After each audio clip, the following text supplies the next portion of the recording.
Éducast. 6e A, 6e Fa, Madame Vachon, français, approfondissement.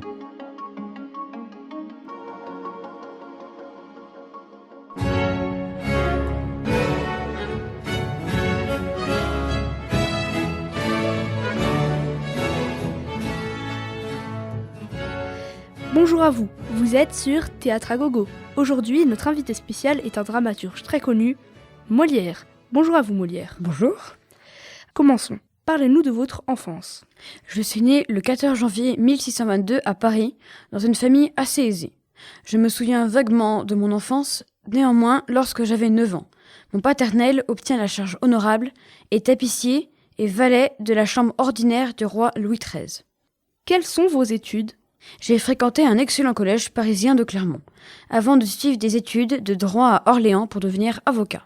D'accord. Mais qu'est-ce qui vous a fait changer d'avis alors que vous étiez avocat ? À la mort de Louis XIII, son fils, âgé de seulement 5 ans, devient le roi de France. En 1643, je rencontre la comédienne Madeleine Béjart. Je renonce alors à la carrière d'avocat et aussi à la charge de tapissier du roi Louis XIV, que mon père avait prévu de me transmettre. Et je décide de faire du théâtre. Quand avez-vous fondé votre troupe ? Le 30 juin 1643, je m'associe avec Madeleine Béjart et 7 autres comédiens pour fonder la troupe L'Illustre Théâtre. D'accord. Où avez-vous joué vos premières représentations ? À cette époque, il n'existe à Paris qu'une seule véritable salle de théâtre, l'Hôtel de Bourgogne, qui est réservée à la troupe des comédiens du roi. Ma troupe de l'Illustre Théâtre loue donc une salle de jeu de paume, où nous installons et donnons en 1644 nos premières représentations. C'est depuis ce jour-là que je me suis appelée Molière. Mais pourquoi avez-vous choisi de vous faire appeler Molière ? Une quarantaine d'années plus tôt, en 1624, un jeune écrivain de 25 ans a été assassiné. Il se nommait François de Molière-Dessertine. C'est donc pour ça que j'ai choisi Molière pour nom de scène. Je vois. Pourquoi détestez-vous autant les médecins ? Je déteste les médecins car ce sont eux qui ont tué ma mère. À l'époque, les médecins pensaient que la maladie provenait du sang de ma mère. Celle-ci n'avait tenu fort longtemps face à ces traitements. Ce fut un traumatisme pour moi. Je vois. Mais pourquoi avez-vous mis autant de médecins dans vos pièces ? Je veux ridiculiser et dénoncer les charlatans et faire réfléchir le spectateur afin qu'il soit moins naïf. Merci.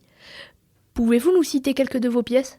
J'ai réalisé Le médecin malgré lui, L'avare, Le malade imaginaire, Le médecin volant, Le Tartuffe et d'autres pièces encore. Eh bien, merci. Nous avons terminé pour aujourd'hui dans Théâtre à Gogo et nous vous disons au revoir, à plus tard pour un nouvel épisode.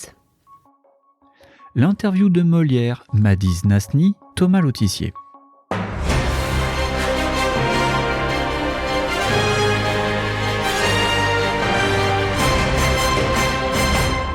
Aujourd'hui, nous nous préparons à accueillir un grand écrivain, adepte du romantisme.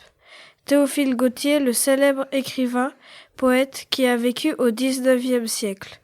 Il est l'un des créateurs de ce mouvement littéraire, le romantisme. Bonjour. Bonjour, c'est un plaisir pour moi de venir raconter mon histoire. Où êtes-vous né ? Je suis né le 31 août de 1811 à Tarbes, dans les Hautes-Pyrénées, où j'y passe les 3 premières années de ma vie, avant de déménager à Paris. Avez-vous apprécié de déménager à Paris ? J'avais 3 ans quand mes parents m'emmenèrent à Paris, et c'est à mon grand regret. Cela est rare pour un enfant si jeune, et la capitale me causa une nostalgie jusqu'à m'amener à des idées de suicide. Je n'avais point le cœur à jouer, et j'étais un enfant doux et triste. À quel âge avez-vous appris à lire ? J'ai su lire à l'âge de 5 ans. À ce propos, qu'on me permette de placer une courte anecdote. Il y avait 5 ou 6 mois qu'on me faisait épeler sans grand succès. Je mordais fort mal au ba, be, bi, bo, bu, lorsqu'un jour de l'an, le chevalier de Port-de-Guy me fit cadeau d'un livre fort proprement relié et me dit « Garde-le pour l'année prochaine, puisque tu ne sais pas encore lire. » « Je sais lire, répondis-je, pâle de colère et bouffi d'orgueil. J'emportai rageusement le volume dans un coin et je fis de tels efforts de volonté et d'intelligence que je le déchiffrai d'un bout à l'autre et que je racontai le sujet au chevalier à sa première visite. Quel est le livre qui vous a le plus marqué? Ce fut Robinson Crusoe, l'ouvrage qui fit sur moi le plus d'impression. Ce livre m'a passionné et je ne rêvais plus que d'aventures au sein de la nature. Quel mouvement littéraire avez-vous suivi?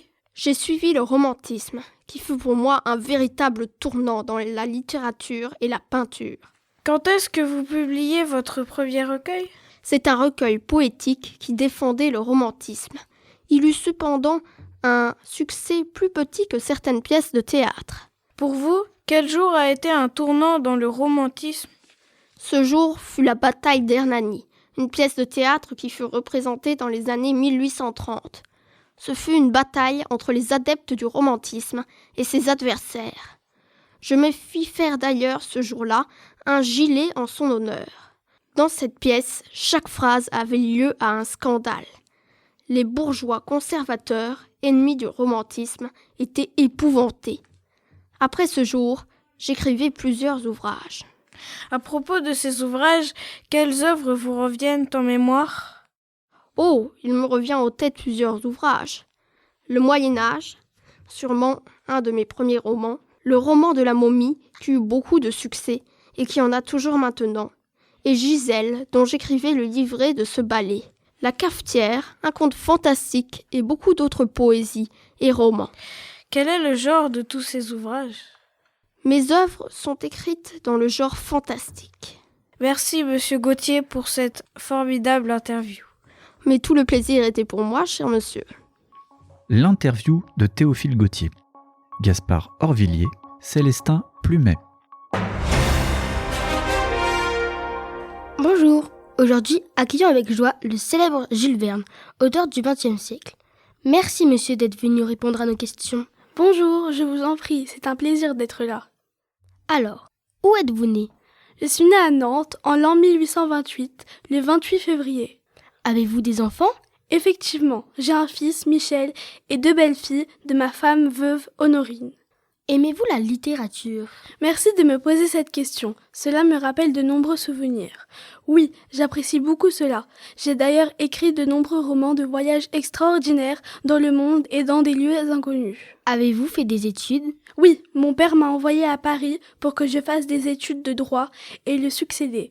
Mais j'étais plus intéressée par la littérature. Comment avez-vous vécu votre enfance? Mon père fut très sérieux et sévère avec moi. Je l'ai assez mal supporté. C'est d'ailleurs pour ça que mon rêve fut d'embarquer sur les voiliers qui font escale sur le port de Nantes.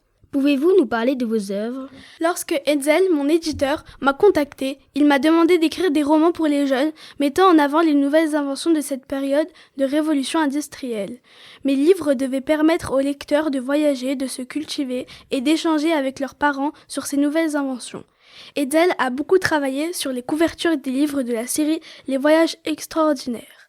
Ces livres devaient être un objet précieux et de décoration. Merci beaucoup. Au revoir, bonne journée. Mais de rien, au revoir. L'interview de Jules Verne. Héloïse Liard, Maïssa Vallot.